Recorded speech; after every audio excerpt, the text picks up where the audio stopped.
Hey guys, welcome back to another episode of the Set Off Podcast. I'm your host, Grant Chachere. Oh boy, I got a great episode for you guys. So first, I'm going to start off with some LSU football talk. There's been some big news coming out today, and then also later on the podcast, we'll actually have Reed Darcey, who is the women's basketball beat reporter for The Advocate right here in Baton Rouge. So it should be a good one. And, this week, it's a big week for LSU. LSU tomorrow, they have Alabama, of course. No, not Alabama, Georgia. They will play Georgia in Athens. That should be a good matchup. And Georgia's pretty tough this year. And they also play Alabama later this weekend on Saturday. And those are two tough road matches for LSU. Hopefully they'll be able to pull out one of the two. If and hopefully even both, because those are two big time wins for LSU, especially if they want to make a push towards the NCAA tournament. But then also you have women's basketball. They have their huge matchup with South Carolina. College game day is going to be there. It's going to be a great atmosphere. It probably might break the PMAC record. Last year, LSU they broke the PMAC record was set in the women's game versus Tennessee. But it might be even bigger than that. Just because South Carolina's number one, they're led by Don Staley, and they're rolling. I mean, they've won 2 national championships since she's been there. But then also LSU's got Kim Mulkey, so. I mean, these LSU and South Carolina are the last 2 national champions, so this can be a great matchup. I'm going to be very excited talking to Reed about that and give you guys a little insight. But first, let's start off with LSU football. So today, Matt Zenitz of 24/7 broke out the news that LSU is going to hire Joe Sloan. Well, they're going to promote Joe Sloan and Cortez Hankton to the co-office coordinator position. So both of them are going to be sharing the role. Joe Sloan will have the play calling duties, while Cortez Hankton will have something similar to his last role, which is the pass game coordinator, essentially. So, I mean, it's a pretty it was expected, to be honest with you. So Mike Denbrock, of course, he left 2 weeks before the bowl game to accept the office coordinator job at Notre Dame.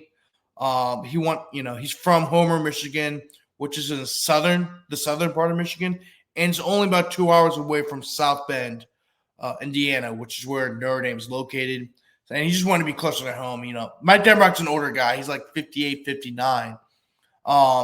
So he probably wants to end his career closer to home. It makes the most, and it makes sense for him. Good for him. Wish him well, because he did a great job at LSU, helping develop Jane Daniels in this offense. And Joe Sloan and Cortez Hankton will look to keep that going.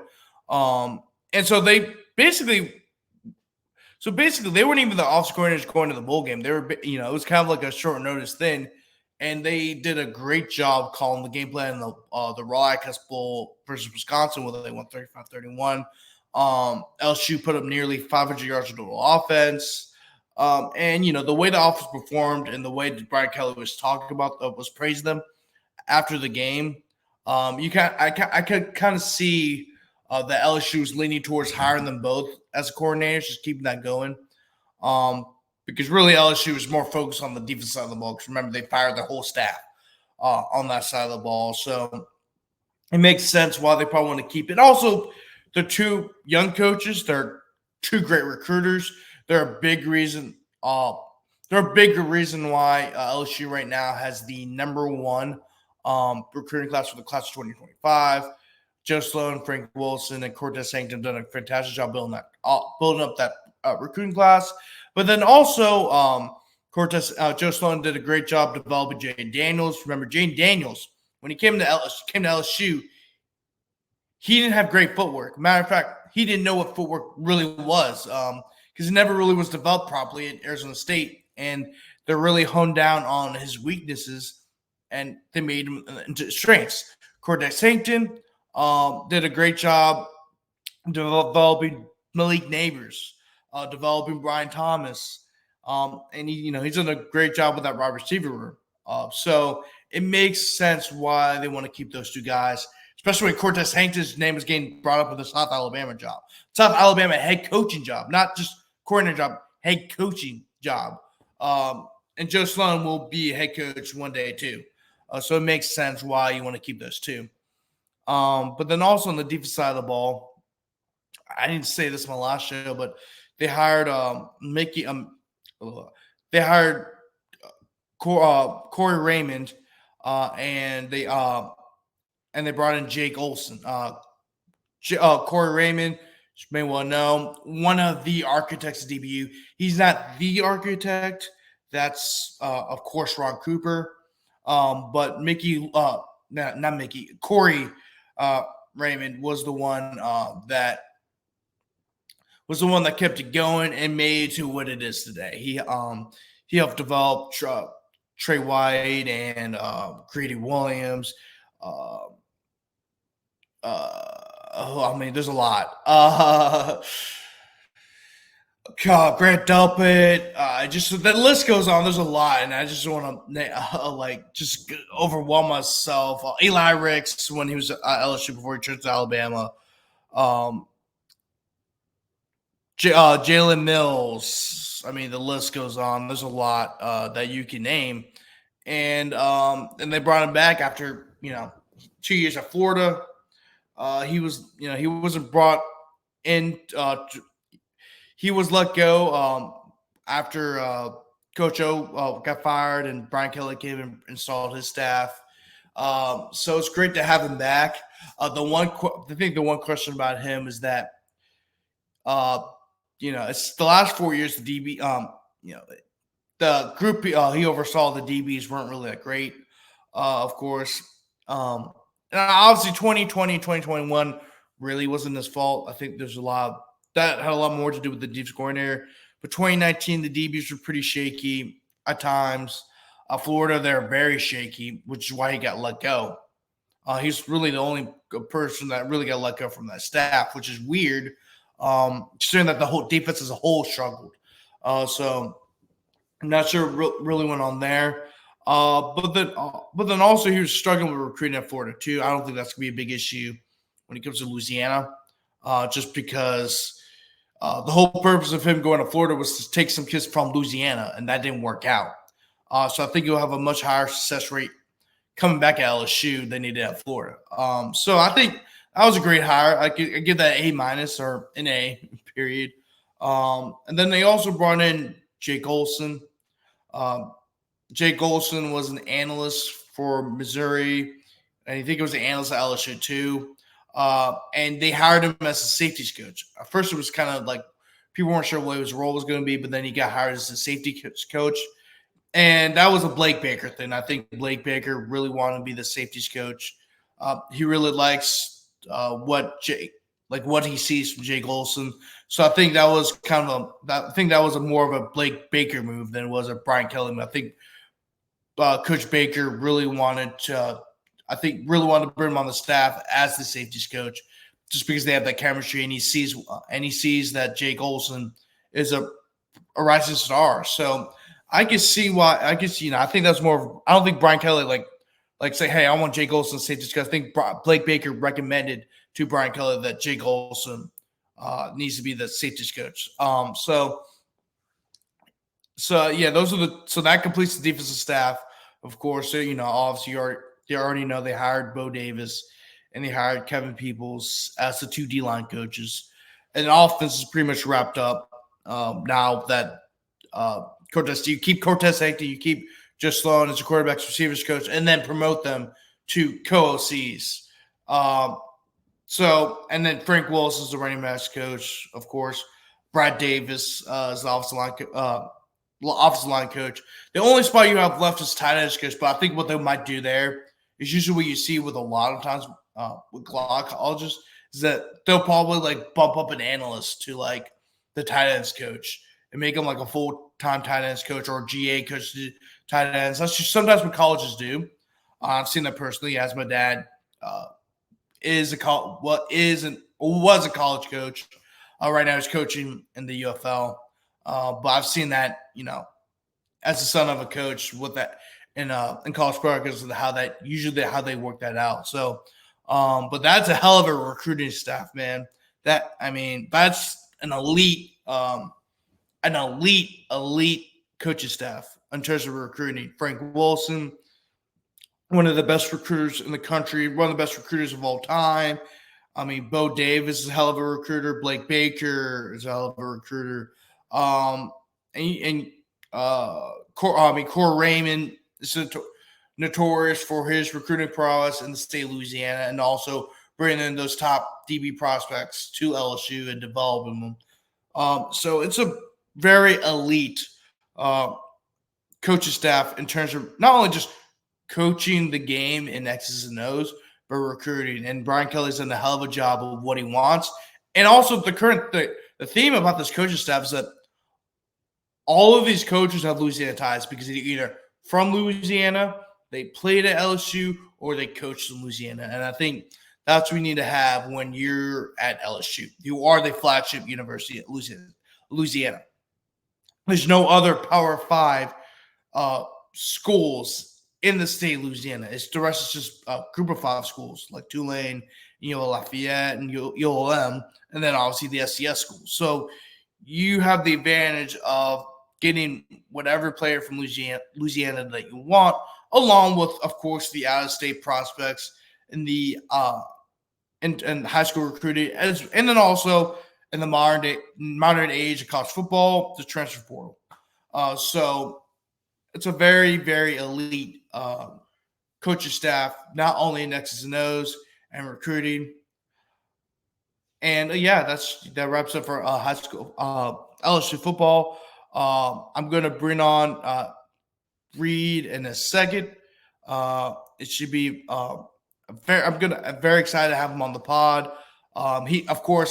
He is the first guest of the Set Off podcast that started a couple weeks ago. So I'm very excited to have him on. That's my first guest ever for my podcast. And also to talk some LSU women's basketball with their big game versus South Carolina coming up. All right, guys. I'm here to welcome Reed Darcey of The Advocate. He is the beat writer for women's basketball. Reed, welcome onto the podcast, man. Hey, Grant. Thanks for having me, man. How are you doing? I'm doing pretty good. So the first question I want to ask you is that, there's a lot of buzz around this game. Obviously, college game day is coming. Have you seen the ticket prices? They're up to $1,000 now. I don't ever recall seeing not only a women's college basketball game, but a college basketball game in general being $1,000. So is this the biggest home game of Kim Mulkey's era at LSU? Yes, I think so. And I did some research. Yeah, it's crazy. Like, you're right. It's pretty unusual to see a college basketball game on either the men's side or the women's side in January to have ticket prices like this on the secondary market. So yeah, it's a huge game, biggest game of Kim Mulkey's time at LSU. I looked it up. I think if you look at all the times a number one team has come to the PMAC on either the men's side or the women's side, and LSU's team is ranked in the top 10, it's only happened 3 times, ever in the history of the PMAC. PMAC's been around 52 plus years. So, right. So that sort of speaks to, how many times has this happened in the last 50 years? This will be the 3rd time. So I think that does a good job of sort of explaining the significance of this game and how big it is.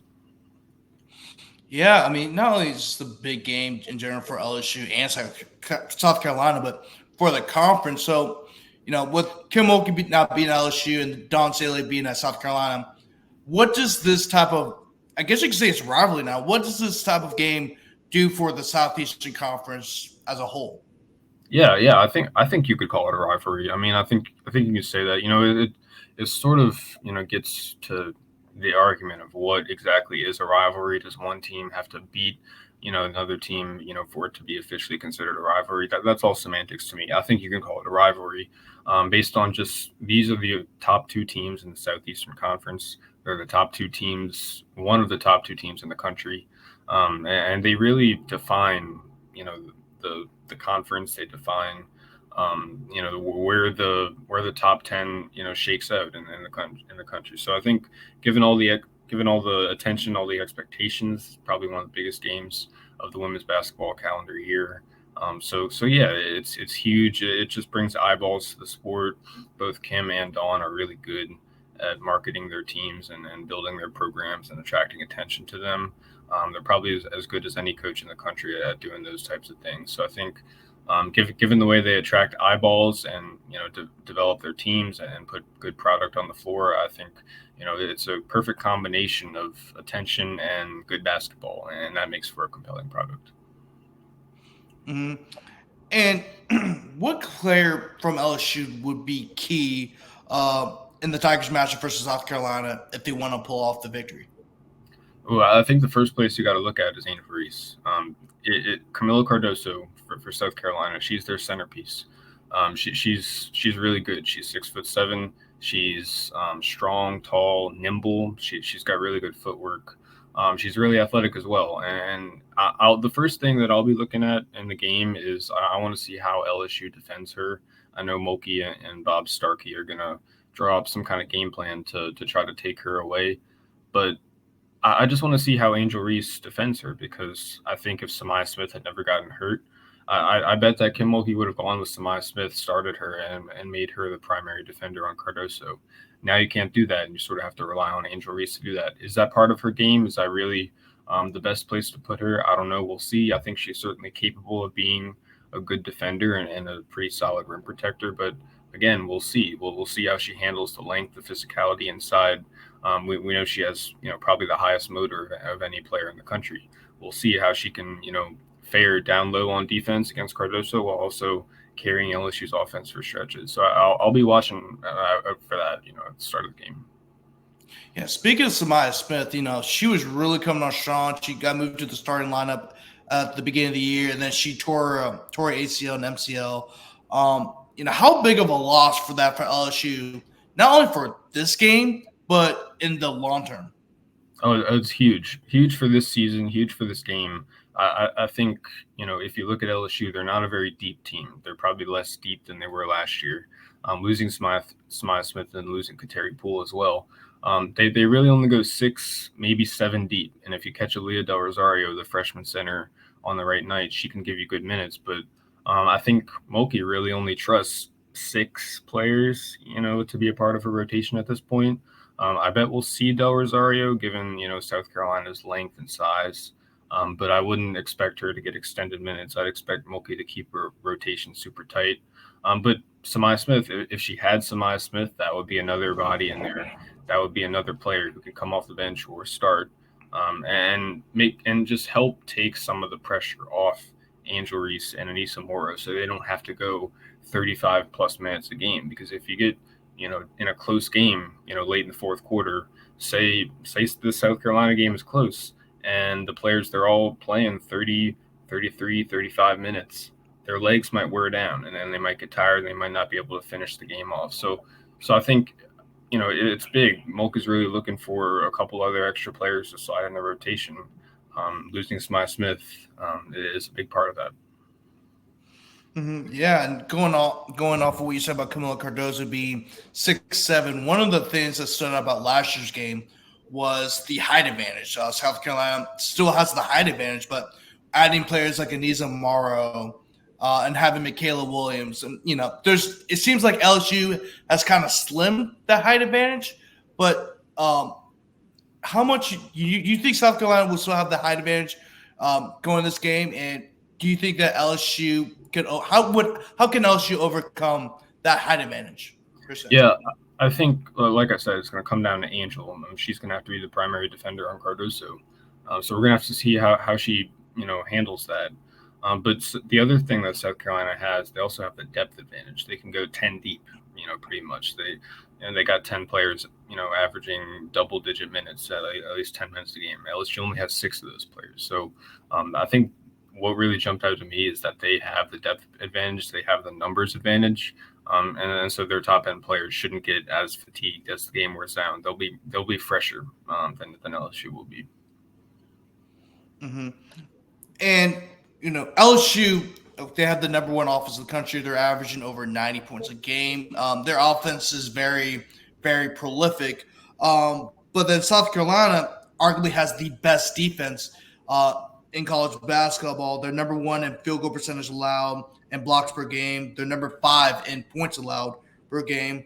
So how does LSU's offense get past this tremendous defense? It's a great point. I think LSU has the offensive talent to do it. I think they have the shooting to do it. I think they have enough bucket getters on the inside to do it.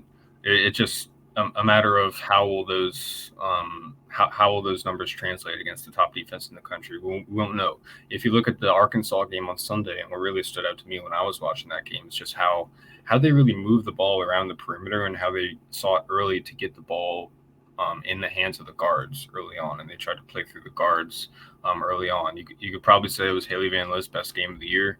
Michaela Williams was herself. She was knocking down shots in mid-range and beyond the three-point arc. So I think when you combine the LSU guards and their outside shooting abilities and sort of work inside out, get them the ball in open space, and then have Angel and Anissa, be themselves inside. When you have the combination of those two things, I think that's when the offense is at its best, and when it can run out in transition, it's also super dangerous. So LSU's gonna have to get the guards involved. They're gonna have to get them open shots, because if they struggle to shoot, then I really don't see a way that they can find points elsewhere against South Carolina's length inside. Mm-hmm. And kind of going off what you said about shooting, during the Kim Mulkey era, one of the Achilles heels for LSU has been playing against teams that are high volume 3-point shooting teams. South Carolina, they don't really take that many shots. I mean, they're 268th in the country in terms of 3-point shots taken, but they're 68th in 3-pointers made, and they're first in 3-point field goal percentage. LSU, on the other hand, is 330th in 3-point attempts, and they're 303rd in 3 points made. Well, how will LSU have to? Will LSU have to rely on scoring on the perimeter to beat LSU? And what can they do to stop South Carolina on the defensive side in terms of 3-point shooting? I think they're at their best when their guards are shooting.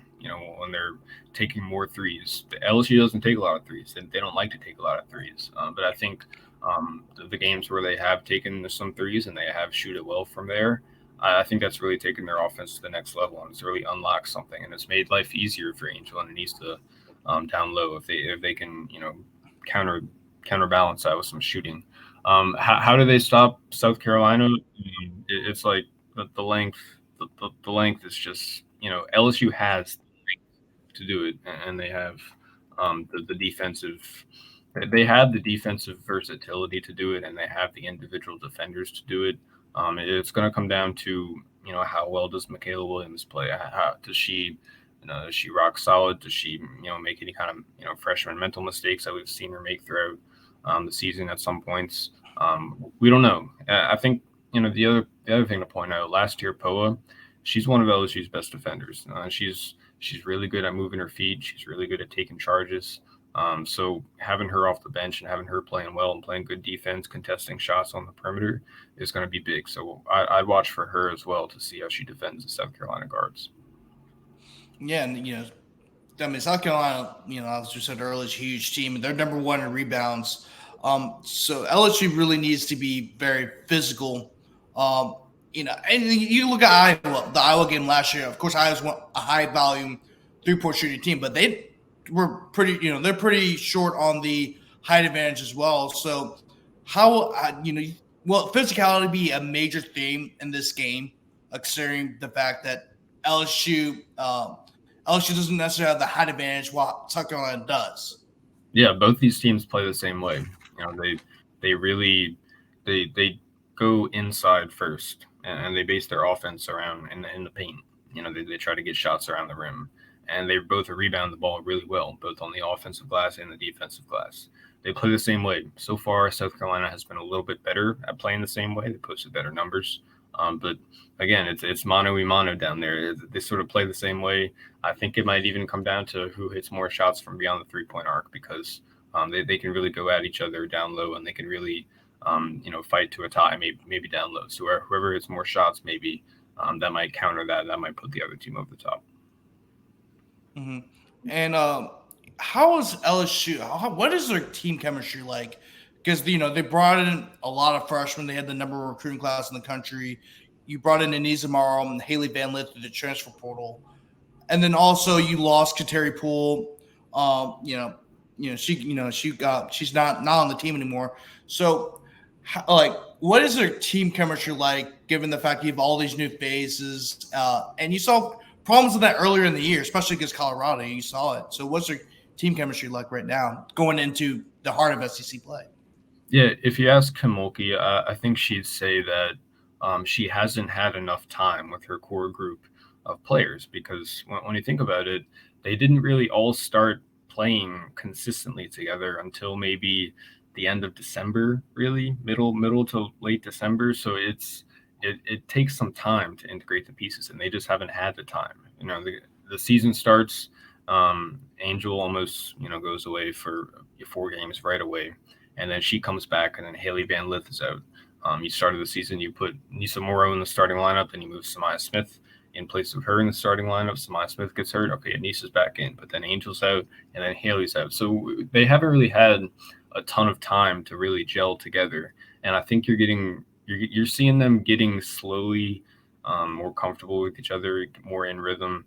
The offense, I think it speaks volumes that the offense has been so good, and despite the fact that they haven't played a whole lot together. So it just speaks to the level of talent on this team, that if they can really come together, I think they might be able to hit even another level offensively. So, and if you look again at the Arkansas game, I thought that was probably the best game they've played all season. They probably looked as cohesive and as together as they have all season. And with South Carolina on Thursday, that kind of performance, it couldn't have come at a better time, particularly since they lost to Auburn a couple weeks ago. So that performance, I think they needed that. I think it came at the right time, and it gives them something to build on headed into South Carolina. Mm-hmm. And this is my last question, Reed, before I let you go. But what do you think are the 3 keys to victory for LSU? Let's see. I think maybe if you can get Cardoso in foul trouble, that'd be great. Angel could certainly do that. She can go make a real effort from the start to really go at her, on the offensive glass, and go at her on the paint. Maybe get her in foul trouble. Maybe that might be a good idea for LSU. Then LSU, I think, if they can shoot well, because we know that South Carolina is probably going to hit most of their shots from beyond the three-point arc as well. So LSU is either going to have to match that or counter it. So shooting well is another big factor for me. And then probably getting Haley Van Lith involved, because I think when she is at her best, she is taking shots and she is aggressive. And at times, she hasn't really looked for a shot at times throughout the season. She's more deferred to Angel and deferred to Michaela and tried to fit in. I think she's at her best when she's going downhill, when she's trying to get to the rim, trying to get to the foul line. So we saw a little bit of that in the Arkansas game, where she's going downhill and she's really being aggressive. That's the most aggressive I've seen her play all year. So I think, if you get those 3 things kind of working, then LSU might have the makings of an upset there. Mm-hmm. All right. Thanks, Reed. Thanks for joining the Set Off podcast. You can follow him on Twitter. I believe it's at Reed Darcey, if I'm correct. At by Reed Darcey, B-Y Reed Darcey. By Reed Darcey. Make sure you follow him on Twitter for all the latest updates on LSU women's basketball. And I'll see you on Thursday, man. All right, Grant. You be good. All right. Thanks for having me. Yeah, no problem. Thank you. Reed Darcey, the beat writer for LSU women's basketball up at the Advocate right here in Baton Rouge. I was grateful. It's great to have him on, give an insight what's going on in LSU women's basketball leading up to their big game against South Carolina Thursday night. I believe it's at 6 p.m., 7 p.m. up at the PMAC. If you haven't already bought your tickets, go do so. I know they're really expensive right now. I think they're sold out on LSU's website. You probably go do third party, which would be really expensive. If not, the game's on TV. I believe it's on ESPN or ESPN2. One of the biggest college basketball games, regardless of men's or women's, of the year. Very excited for that matchup. So that will wrap up today's podcast. I'll also have we'll also bring on 2 more guests for the episode on Saturday. I'm going to shoot it on Friday, but release it on Saturday. So I'm going to have Jake McKeever and Alex Day of College Baseball Central. Alex is a Baton Rouge native. He grew up an LSU fan, so he's going to have a lot of insight on LSU baseball as well. We're both going to have a lot of insight just because we both cover LSU baseball per se. And then Jake McKeever is very, he also gives great insight on college baseball, not only in the state of Texas. He's an A&M alum. Yes, he's a cultist. I know you guys are going to say he's a cultist. I know, but he gives a great insight on. He'll also give great insight on LSU baseball, also along with the SEC and the national scene in college baseball. Because I feel like a lot of times LSU fans get stuck in the LSU SEC bubble, and it's just because that's what we see. We love watching baseball in the SEC, but sometimes we forget about this college baseball outside of the SEC, because there's some great baseball being played in other places as well. So give it insight. It gives us insight to what to watch out for when it comes to NCAA tournament time.